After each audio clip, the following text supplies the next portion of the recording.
Ad Astra 2019. Astronaut Roy McBride undertakes a mission across an unforgiving solar system to uncover the truth about his missing father and his doomed expedition that now, 30 years later, threatens the universe. Directed by James Gray, written by James Gray and Ethan Gross. Welcome to the American Recut. Yeah, American Recut. Yeah, we are joined by Tom this time. Good to have you back, bud. Thanks for having me, guys. Ad Astra. Yeah. Ad Astra. So spoiler-free, as always, on the American Recut. Let's just go through these points one by one. We'll probably be quick here because we want to get into discussing spoilers. Yes, we do. First things first, characters. We'll just go round table. Brandon, we'll start with you. Oh, well, there's only one character worthy of discussing because that's all it revolves around. Roy McBride, played by Brad Pitt. Yeah, and Roy McBride is the best. He's the best soldier. He's the best astronaut. His heart rate never goes above 80 BPM. He's the perfect person. He's always knows exactly what to do. He can defy the laws of reality when he needs to. He is the perfect man. He excels when falling great distances and rotating rapidly. But he's got daddy issues. Who doesn't? Who doesn't?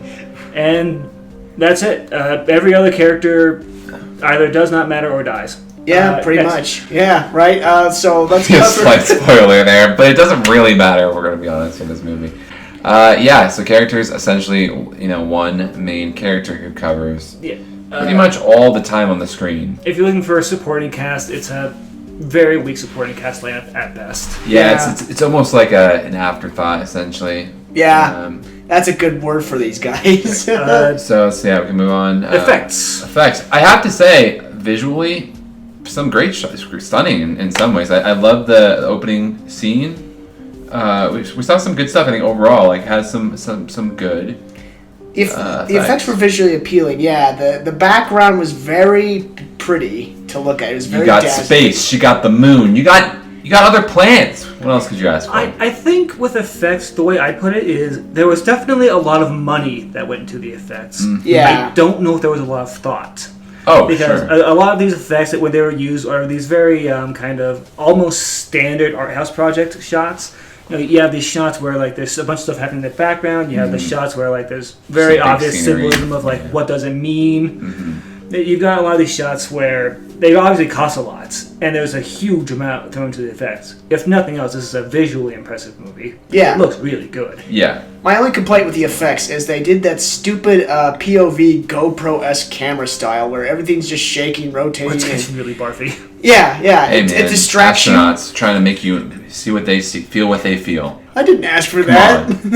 I will say, visually great overall. Although I do not necessarily agree with how they the settings, the scenery for some of the sort of non-space parts of the movie, but yeah, right. Agreed. Next up, the story. Now this is where we take issue here. We felt the story was a bit lacking. The story, the main story is exactly what you would see in the trailers. He's going on a space mission to find his dad. Yep. I really don't. Otherwise, the story is very meandering. It goes to a lot of different places, which feel like they're kind of off the top of the head of the writer or the director at the time. Mm-hmm. And there's a lot of this movie which doesn't contribute to the ending, broadly speaking. I want to say it's kind of like a Homer's Odyssey type thing, where we follow one character who's going through all these different events that just kind of happen to them while they're on the way to their actual goal. Yeah, agreed. It's and I kind of additionally, along with the story, dialogue is not good. Dialogue is not good at all. Honestly, a lot of this movie, it feels very lazily written.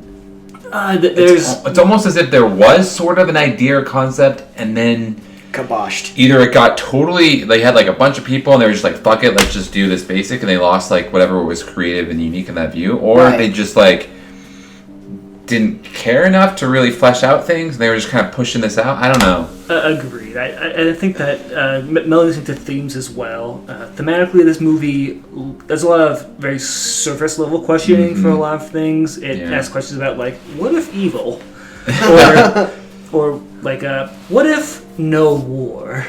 It does a lot of these things where, and it uses if you're familiar with the theater release of Blade Runner, it has that same kind of monologue where we have this constant running monologue. Yeah. This is kind of constant voiceover to fill in the empty parts of the movie so that you never get time to just enjoy the ambiance of the movie. Yes.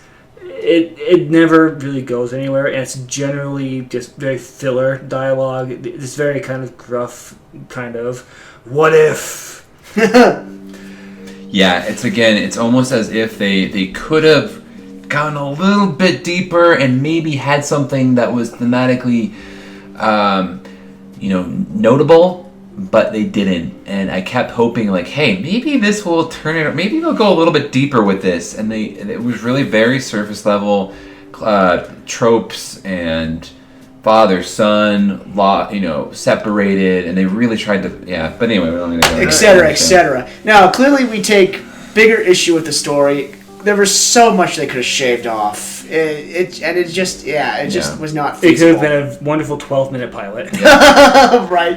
Or a Discovery Channel bit. Yeah. Yep. I think that about covers it. All right. Let's go into theater recommendations without our opinions for the whole movie, just our yes or no. So, Tom, let's start with you. Would you recommend seeing this in theaters? I would, only for the visual. I think the only time I'd want to see this would be in theaters to see kind of those big screen visual effects. Otherwise, no. All around, no. All right, Brendan? No, it's too long of a movie. And I was pretty lost halfway through. Yep, I'd say absolutely not. Of the 4 big space movies that have come out in the past few years, this is the weakest by a long shot. That's that. Yeah, Thanks, that's everybody. that. All right. Join us in the ramble on, right? Yeah. You got it, buddy. Picking it up.